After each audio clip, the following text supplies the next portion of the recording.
오늘 우리에게 주시는 하나님의 말씀은 마가복음 3장 35절의 말씀입니다.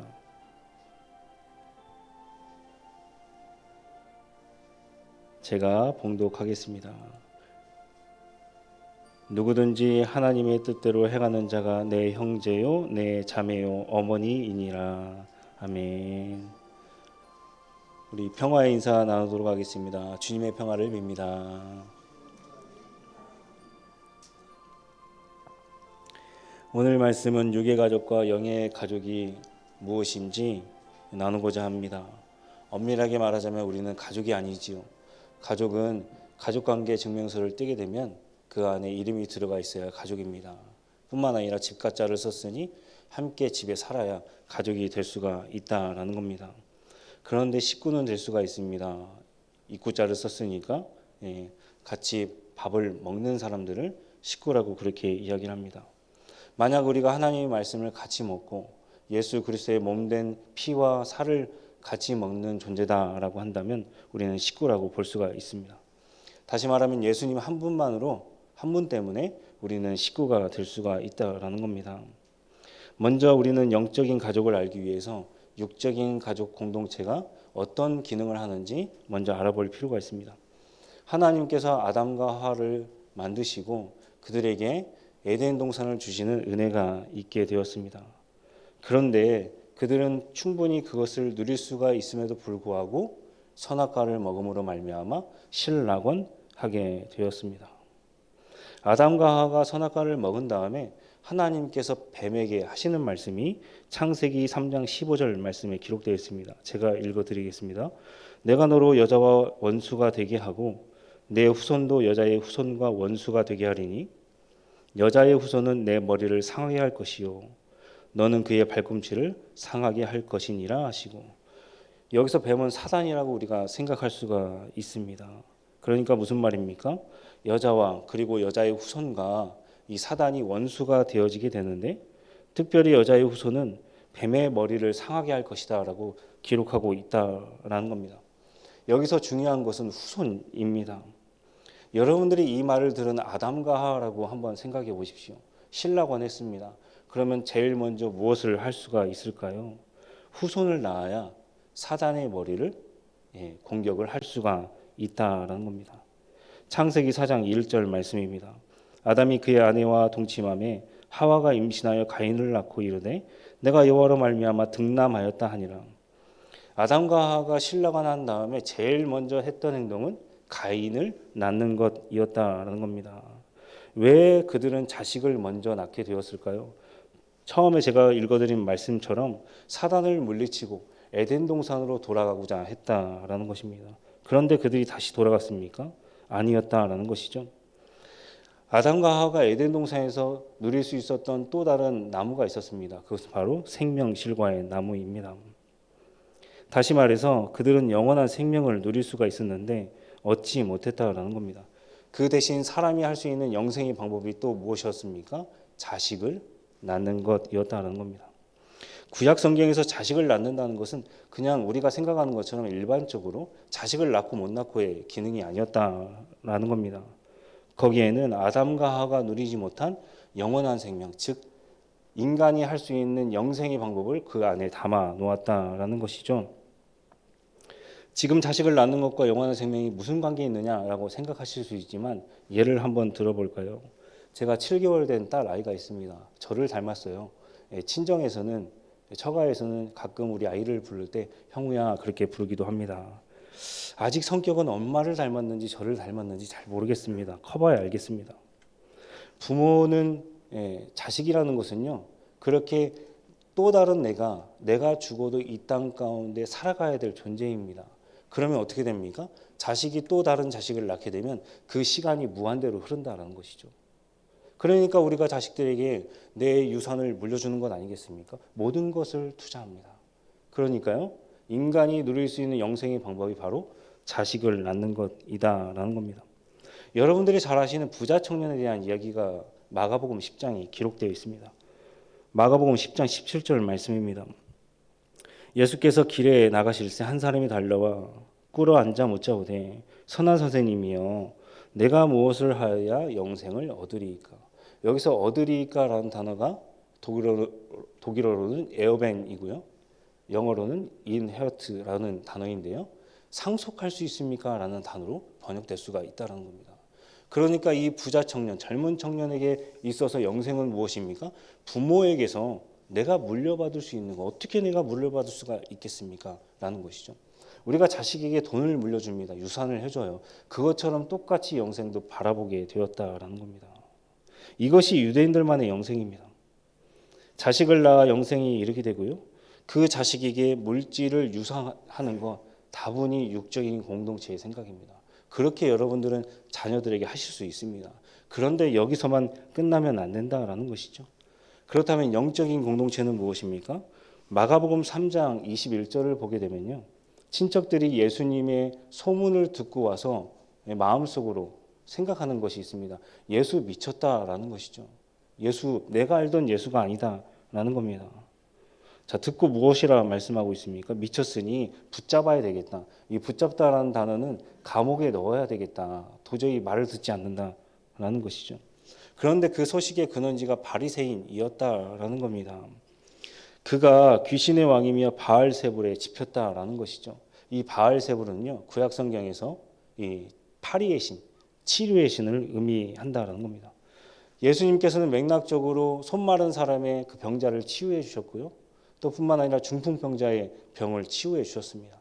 그러니까 예수님께서 하시는 그 치유의 사역이 사단의 사역이었다라고 말하고 있는 것입니다. 마가복음 3장 31절을 보게 되니까 예수님의 어머니 그리고 그의 형제들이 또 예수님을 찾아왔습니다. 기록되지는 않았지만 똑같이 예수 미쳤다라는 소문을 듣고 예수님을 찾아오게 되었다라는 것이죠. 부모의 입장에서 지금 예수님은 한 명의 자녀에 불과합니다. 그렇다면 예수님의 부모와 친척들은 지금 예수님을 어떻게 생각한 것입니까? 자신의 아들, 육적인 자녀로 생각한 것입니다. 여러분들이 자녀를 키워봤으니 아실 겁니다. 신앙생활에 있어서요, 가장 큰 나의 그 공격 지점은 자녀로부터 온다라는 사실입니다. 여러분, 사자가 기린을 잡아먹을 때 어디부터 혹시 공격하는지 아십니까? 사자 어미가 있고요, 자녀가 있습니다. 그러면 사자는 어미부터 공격하는 것이 아닙니다. 때때로 사자가 그 어미 기린을 공격하다가 발에 치여서 죽는 경우가 있습니다. 그러면 자녀가 있으면요, 자녀를 먼저 공격합니다. 자녀를 먼저 공격하면 그 부모가 어떻게 됩니까? 횡설수설 당황해 한다라는 것이죠. 자신이 가지고 있던 기존에 그런 역량을 발휘하지 못한다라는 겁니다. 그러면 결국에 그 어미도 사자에게 잡아먹히게 된다는 사실입니다. 사단은 이 사실을 너무나도 잘 알고 있습니다. 그래서 여러분들이 나는 나의 부모님의 핏줄, 즉 나의 자녀는 나의 그냥 육적인 자녀로 생각하면 안 된다라는 것이죠. 여러분들의 자녀들을 그저 나의 자녀라고 생각한다면 일평생 여러분들은 여러분들의 자녀를 통해서 분명히 시험을 받게 된다라는 겁니다. 그렇다면 어떤 생각을 가지고 있어야 될까요? 내 자녀는 육적인 자녀임과 동시에 하나님의 자녀다라는 정체성을 가지고 있어야 된다는 사실입니다. 요셉과 마리아의 입장에서 보게 된다면 예수님은요, 한 명의 육적인 자녀입니다. 그런데 여기서 멈추게 된다면 예수님 미쳤다라는 소리가 나오게 되는 것이죠. 얘가 하라는 공부는 안 하고 왜 이렇게 교회에 머물고 있어? 라는 소리를 하게 된다라는 겁니다. 그런데 예수님은 마리아의 아들이기 전에 누구의 아들입니까? 하나님의 아들이었다라는 사실입니다. 마가복음 1장 11절 말씀입니다. 하늘로부터 소리가 나기를 너는 내 사랑하는 아들이라 내가 너를 기뻐하노라 하시니라. 예수님께서 공생애를 시작하기 전에 세례를 받으시면서 하늘의 음성을 듣는 장면이 방금 읽어드린 말씀입니다. 우리들 아이들에게 내가 하나님의 아들이라는 그 정체성, 우리들도 마찬가지지만 자녀들도 그러한 정체성을 가지고 살아가야 된다는 겁니다. 그래서 주님께서 오늘 우리가 읽은 말씀처럼 이렇게 말씀하시는 거죠. 누가 내 형제고 자매냐? 하나님의 뜻대로 행하는 하나님의 자녀들이 영적인 공동체 안에서 하나님 나라 안에서 내 형제고 자매다라고 그렇게 사람들에게 선포하고 있다라는 겁니다. 나의 자녀를 하나님께 드린다는 것 굉장히 쉽지가 않습니다.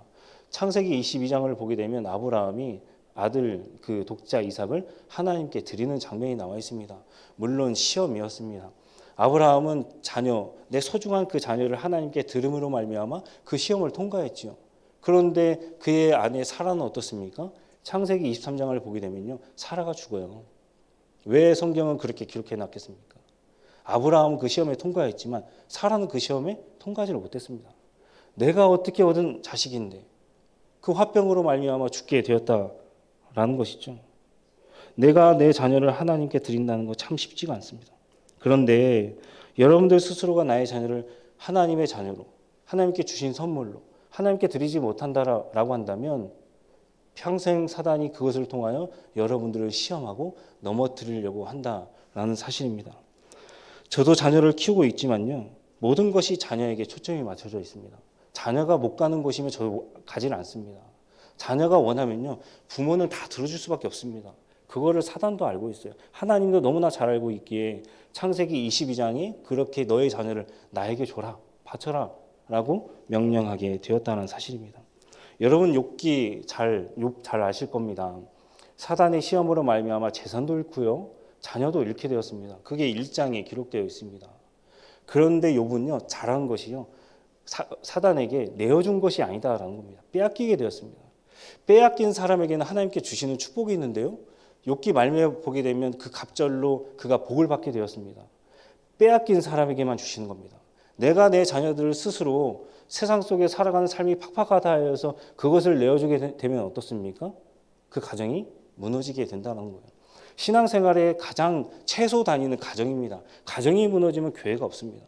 그러니까 우리 교회에서 각 부서가 있습니다. 많은 부서가 있지요. 그럼에도 불구하고 제가 강조하여 드리고 싶은 말씀은요, 교회학교 너무나 소중하다라는 겁니다.